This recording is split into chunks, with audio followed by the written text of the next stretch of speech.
Eventually, you're going to get hurt. It might be an injury from overuse in the gym, or maybe it's an acute injury where someone just pulls a submission too hard in jiu-jitsu and something goes.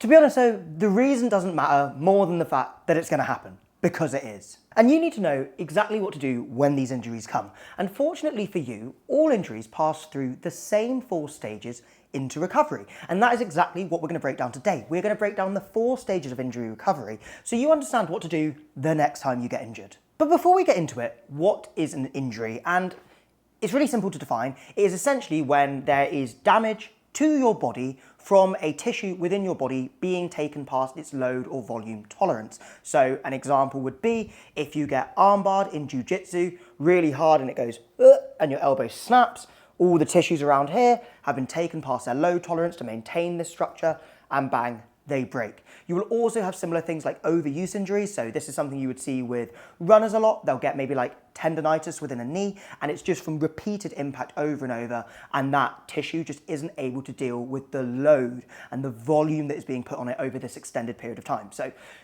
different types of injuries really all do come down to the same thing, that the capacities of the tissues have just been gone past, and they have now become damaged because of that. Now, the result of these injuries is always the same as well. So you're going to have a change in function. For example, if you have a back injury, you might find it hard to round your back and bend over to tie your shoelaces. If you have an elbow injury, maybe it's painful to extend and you're limited, you can't get the full way. But you don't just have dysfunction that comes in, you have a couple other things that happen as well. You will have a reduced load tolerance, which means next time you load that specific tissue, it is going to take less load to damage it again. And we've got volume tolerance, which is going to go down as well. And that essentially means that your tissues are able to do less of the same thing over and over again. So it might not be that there's an actual maximal force that causes the damage, like in the case of load tolerance. It is just that, say, you used to be able to do 100 push-ups before there would be damage. Now you can do 50. And the other thing we see is that you will have an increased sensitivity to pain. So if you hurt something and it recovers, generally it will be easier to feel pain in that thing again, because pain is not generally an indication of tissue damage, but an indication that the body believes there is a risk or a danger in a given area. So once you've got an injury, your body will think that area is in more risk than another area. And that's where recovery becomes very important, to teach the body and the nervous system that the tissues are fine and the positions are safe. In terms of recovery, those are really the things we need to understand, because those are the things we need to change. We need to improve our load tolerance, we need to improve our function, we need to improve our volume tolerance, and we want to look to reduce pain. And that is what these 4 stages of recovery are going to do for us. So now we understand what an injury is, what the result of an injury is.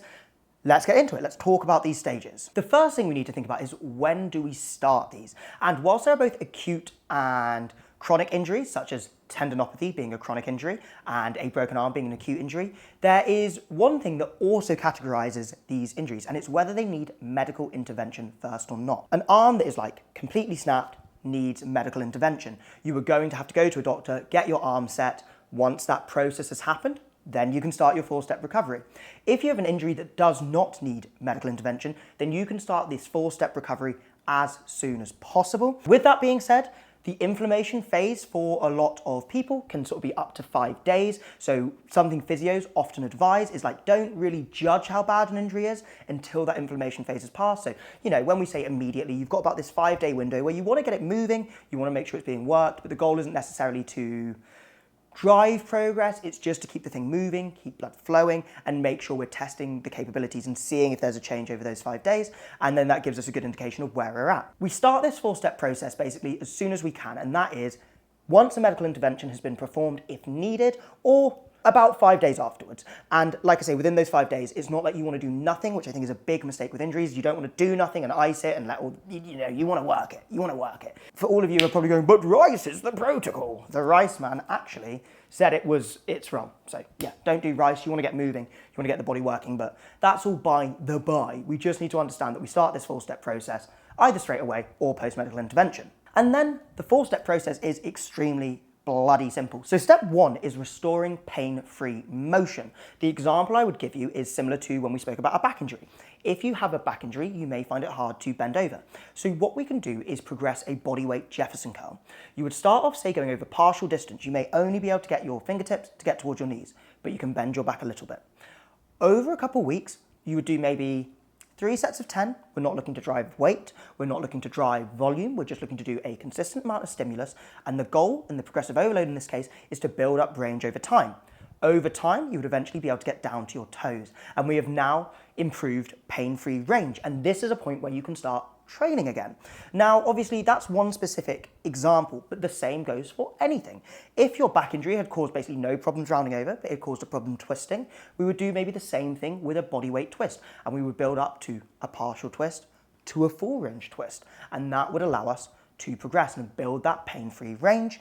If it was something like a knee injury, then what we might be looking to do is going from a box squat at bodyweight down to a full range squat to build the range that the knee can go over.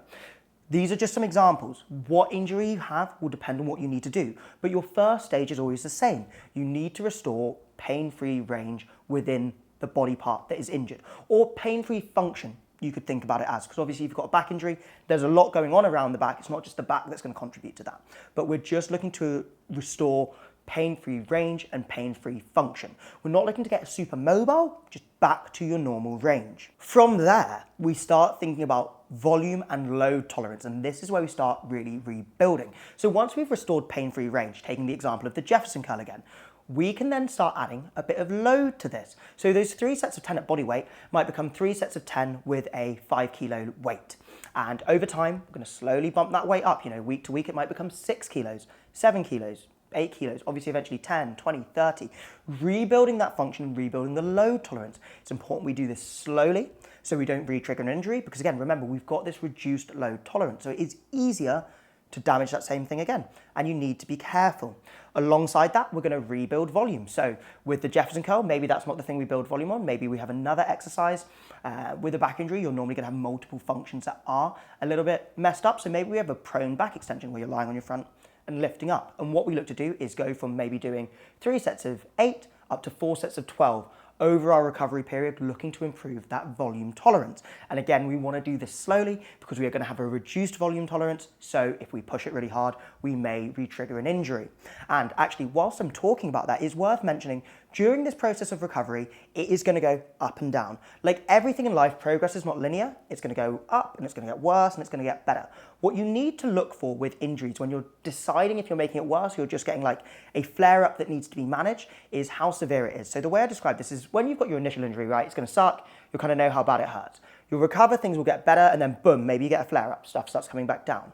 What we would expect to see if that is a re-injury is that you'd basically be where you were or worse. If it's just a bit of a flare-up, a bit of sensitivity, maybe you pushed it a little bit far, it wouldn't get as bad as your initial injury, and it should take less time to get back to feeling good. So say this took 4 weeks, that flare-up, you should probably only expect 2 weeks. And this is something you will see continuing over time. These flare-ups should get further apart, they should get less significant, and they should be faster to recover.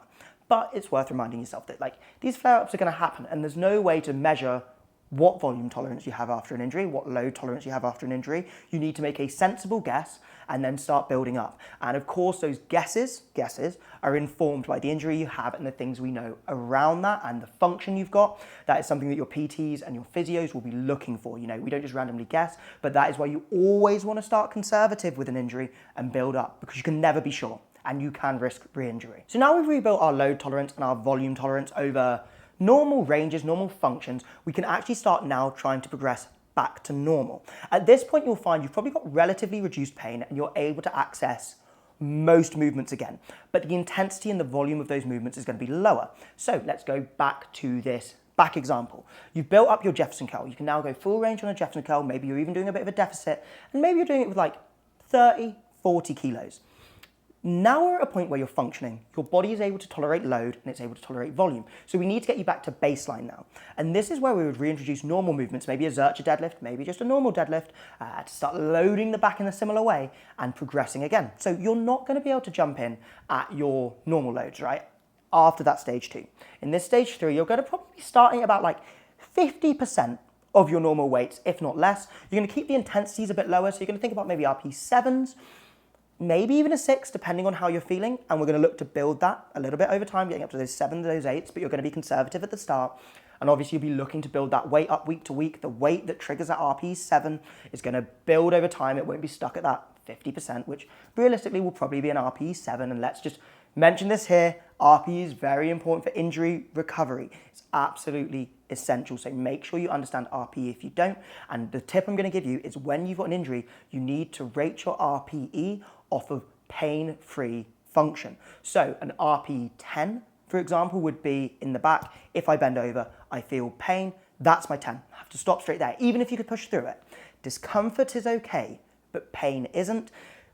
If we're thinking discomfort, the sensation should probably have a strength of 6 or less.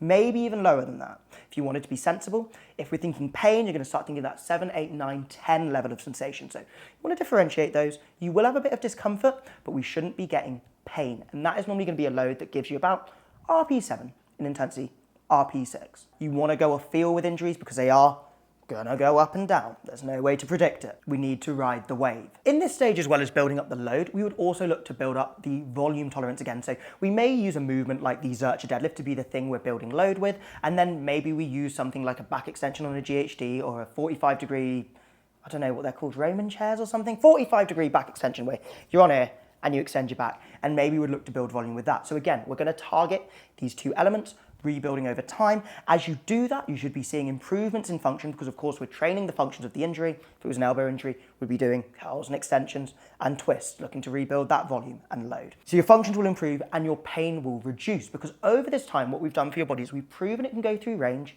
safely. Then we've proven we can load that range safely. We've given the body a stimulus to build up resilience to volume and increased its ability to recover from volume. And that makes the body feel safer. It makes it feel secure, and all of that leads to a reduction in pain. So by about, I'm going to say about halfway through stage 3, and that is when you're going to be about 75%, 80% of how strong you were, going back towards those maxes on whatever was injured, you will be able to probably walk around pretty much pain-free. It's going to be different for everyone, but that's about when I would expect that the pain is kind of, it's not really something you're worried about. The body part may still feel a bit weird, maybe a little bit unstable if it's a joint, but it shouldn't be painful at this point. If it is, you were probably training it a little bit too hard, giving it a bit too much load, maybe a bit too much volume, or your lifestyle isn't aligning well with the recovery, thinking, high protein, good sleep, that type of thing. And then once we've finished stage 3, we can go on to stage 4. And this I like to call function maxing. Now, obviously, we said that injuries happen when a tissue is simply taken past its load tolerance. And of course, tissue is very specific, but we can also think like a general complex in the body is taken past its tolerance. So if it's maybe the shoulder, obviously there's so much that goes on in the shoulder, you can't always specify specifically what's happened, but you need to do something around it. So it's essentially a body part has been taken past its tolerance. And that means that we can avoid injury by increasing our capacity, increasing what we can tolerate, and therefore making injury less likely. Doesn't mean it's impossible, but it certainly means you're less likely to become injured. And this is the really awesome thing about this function maxing stage, right? Because once you've got back to normal through stage 3 and you've rebuilt up to 100% of normal, well, then you can keep going. Let's take the back example. Say you were able to deadlift 100 kilos conventionally, and your back got hurt when you were rounding over in jiu-jitsu. That's what did it. Well, we can probably reduce that injury risk by training your back to be stronger than that 100 kilo deadlift. Let's train and get you to 150, 200 kilo deadlift, literally giving your body twice the capability of handling load through that complex and in that position. We can also obviously build up volume tolerance. If it was something more like a overuse injury, that's actually probably what we'd be more interested in, thinking about maybe a lot of isometrics, a lot of volume, that type of thing. But if it was just big guy sprawled on me and my back went, well, then we can actually probably avoid that risk by function maxing and going from that 100 kilo deadlifter to a 200 kilo deadlifter. It's genuinely what you want to be doing. And of course, you can take that even further. That function doesn't need to be load. So for example, my lower back is pretty immobile. And there was a time where I got cranked pretty hard in a twister and it just hurt my lower back so much. So something that I'm really focused on now is improving my rotation and improving my extension. And that allows me to just withstand these submissions for a little bit longer and tap safely, or even start working an escape, where when I was so immobile before, it just hurt me. So by increasing my functions, by function maxing past that point of normality, you are able to reduce that injury risk. And whilst it's not necessarily a stage of recovering, I think it's an essential stage of an injury recovery, because once you're injured, you know that is a risk point. Whether that is in the way you train, whether that's in your sport, whether that's just because that part of your body was a little bit weak. So it gives us an indication that we need to improve capacity there. Otherwise, that same injury can just happen again. So that final stage is just function maxing, looking to build up whatever tissue, whatever complex of body part, whatever movement pattern wasn't working and restoring it to full capacity and then driving it beyond. And that is essentially function maxing. We understand that our injuries come from a lack of capability, a lack of tolerance within that position. We've been taken past our capacity, and then we need to improve either our tissues or our movement patterns and think about maximizing their function such that they're not taken past their capacity again. That's the goal of this stage. And that's it, guys. That is the 4-step process that all injuries go through, and I mean all injuries. The only thing that will differentiate between injuries is when you start that process. Do you need medical intervention first, or do you not? Everything else goes through those stages. Back injuries, bicep tears, fucking knee injuries. That is the process. And you may be approaching the injury thinking about a specific tissue. You may be thinking about a movement function such as rounding over, like we spoke about within a back injury. And it doesn't really matter though, because you're gonna just take this 4-step process, and that really is the goal. So I hope that was helpful, guys, because the reality is every single one of you has had an injury. And if you haven't, you're gonna get an injury. So you need to understand this process, and you need to understand it so you can be patient and you can watch the process happen. Because if you don't know what's meant to happen, it can feel like nothing's fucking happening during an injury. But you follow this process, you're gonna get better. Trust me. So that is it for today, guys. Thank you for watching. Thank you for being here. If you wanna see more like this, hit subscribe, and I will catch you in the next video.